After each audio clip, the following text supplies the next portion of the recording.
অন্ধকার এক জঙ্গলের মাঝে ভয়ঙ্কর এক জিন বসেছিল।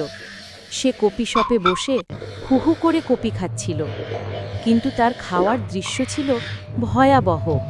তার সারা শরীর থেকে আগুন বের হচ্ছিল, যেন লেলিহান শিখা জ্বলছে, আর চোখ দিয়ে বের হচ্ছিল অগ্নিশিখা, যা চারপাশকে জ্বালিয়ে দিচ্ছিল লাল আগুনের আলোয়।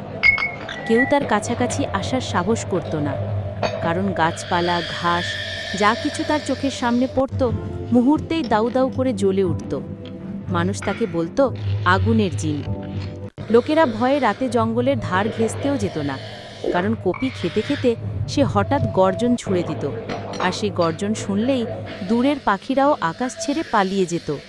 কিন্তু গ্রামের বয়স্করা বলতো এই জিন নাকি চিরকাল কপির অভিশাপে বাঁধা, তাই সে যতদিন বাঁচবে ততদিন কপি খেতেই থাকবে, আগুনে জ্বলতে জ্বলতে। এ ধরনের আরও নতুন নতুন গল্প পেতে এখনই আমাদের চ্যানেলটি সাবস্ক্রাইব করে বেল আইকনটি বাজিয়ে দিন।